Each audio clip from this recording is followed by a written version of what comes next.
Süßwasser. Süßwasser ist das Wasser, welches wir trinken und welches wir benötigen für unsere Lebensmittel, Pflanzen und Tiere. Süßwasser ist das Wasser, welches nur einen geringen Anteil an Salz enthält. Jetzt ist es so, dass das meiste Wasser auf dieser Erde Salzwasser ist, nämlich 97%. Und nur 3% sind Süßwasser. Von diesen 3% Süßwasser ist der größte Anteil, nämlich 68%, also etwa 2/3, gefroren. Gefroren in den Polkappen des Nord- und Südpols und in Gletschern. Zusätzlich zu diesen 68% gefrorenen Wassers sind nochmal 30% des Wassers tief im Boden als Grundwasser.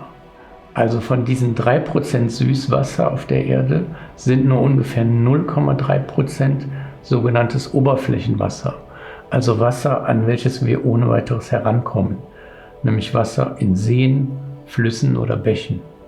Davon sind 87% des Wassers in Seen, 11% des Wassers in Sümpfen und nur 2% in Bächen und Flüssen. Süßwasser entsteht vor allem durch die Verdunstung von Wasser aus den Weltmeeren, welche ungefähr 71% der Erdoberfläche ausmachen. Durch die Verdunstung entsteht Wasserdampf, es bilden sich Wolken, die dann zum Teil über Land wieder abregnen. Das Wasser versickert dann und fließt über Bäche und Flüsse wieder zurück ins Meer. Diesen Vorgang, diesen Kreislauf nennen wir Wasserkreislauf. Nun nutzen wir Menschen und die Tiere dieses Wasser für unseren Lebensalltag. Ob als Trinkwasser zur Bewässerung der Felder oder für die Herstellung von Produkten. Auch durch den Bevölkerungswachstum und die menschengemachten Probleme wird es für immer mehr Menschen zum Problem, Zugang zu sauberem Süßwasser zu haben. Allein in den letzten 10 Jahren ist die Weltbevölkerung 1 Milliarde Menschen angewachsen, auf mittlerweile 7,8 Milliarden Menschen. Somit wird immer mehr Süßwasser dort, wo es zugänglich ist, entnommen, mit weitreichenden Folgen. Erstens: Wird mehr Grundwasser entnommen als nachfließt, sinkt der Grundwasserspiegel. Weltweit sind ca. 1/3 der größten Grundwassersysteme bedroht, was wiederum Einfluss auf das Pflanzenwachstum hat. Zweitens: Wird Oberflächenwasser aus oberen Flussteilen entnommen, kommt für die Menschen weiter unten am Fluss oft nicht genug Wasser an.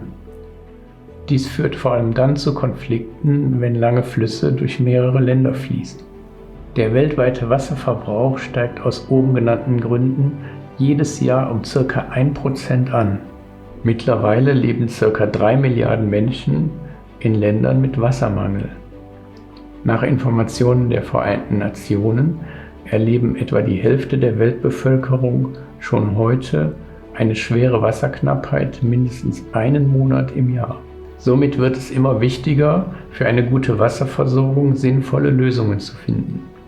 In Ländern, wo dies finanzierbar ist, kommen immer mehr sogenannte Meerwasserentsalzungsanlagen zum Einsatz. Damit kann man aus Meerwasser Trinkwasser machen oder Wasser für die Bewässerung von Treibhäusern. Dieses Verfahren benötigt allerdings einiges an Energie und auch Filtermaterial. Im Nahen Osten, wo mittlerweile das meiste Trinkwasser aus Meerwasser gewonnen wird, kommen vor allem fossile Energieträger zum Einsatz, wie Schweröl oder Erdgas. Im industriellen Maßstab wird oft das Verfahren der mehrstufigen Entspannungsverdampfung genutzt, bei dem Salzwasser auf 115 Grad Celsius erhitzt wird. Der entstehende Wasserdampf schlägt sich als Kondensat nieder und wird anschließend aufgefangen. Ein anderes Verfahren ist die sogenannte Umkehrosmose. Dabei wird Meerwasser durch eine Membran gepresst. Dort lassen sich neben dem Salz auch Bakterien und Gifte zurückhalten. Die Membranen müssen regelmäßig gespült und gewartet werden. Dieses Verfahren eignet sich auch für kleine Anwendungen. So kommt es zum Beispiel auf Schiffen zum Einsatz, um Trinkwasser zu gewinnen.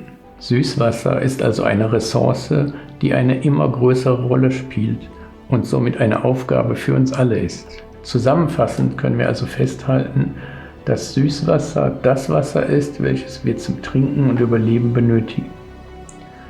Trotz der gewaltigen Wassermengen auf dieser Erde ist der Anteil an Süßwasser eher knapp und der Zugang für viele Menschen dieser Erde eher schwierig.